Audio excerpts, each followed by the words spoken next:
Never again! Never again! Yan ang sagot ni Vice President Sara Duterte nang tanungin siya kung gusto pa ba niyang makipag-alyansa sa mga Marcos sa hinaharap.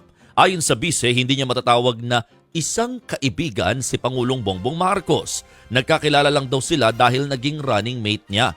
Ang pahayag na yan ngayon ni VP Sara, iba sa sinabi niya noong magbitiw siya bilang DepEd Secretary noong Hunyo. Sinabi niya kasi noon na sa tingin niya ay magkaibigan pa rin sila ng Pangulo. Matatandaan din, noong 2022 ay binati pa ni Pangulong Marcos Jr. si VP Sara at tinawag niya pang BFF o Best Friends Forever. Pero ngayon, tila friendship over na sila. At para nga kay VP Sara, hindi naman talaga sila magkaibigan. Nagkakausap lang daw sila dahil sa kampanya at trabaho. Pero ngayon, hindi na. Ang nakakausap na lang daw niya ay ang kapatid ng Pangulo na si Senadora Amy Marcos. Kasabay niyan, tinanong din ng bise kung sa tingin ba niya ay may kinalaman si PBBM sa mga nangyayari sa kanya sa Kamara.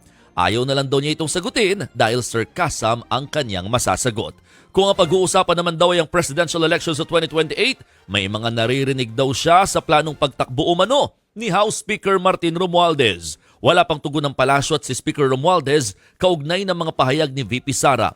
Ayon sa Vice Presidente, magpapahinga lang daw siya sa 2025 midterm elections at kung tungkol naman sa kanyang plano para sa 2028, magsasabi raw siya kung tatakbo nga ba sa pagkapangulo sa huling quarter pa ng 2026.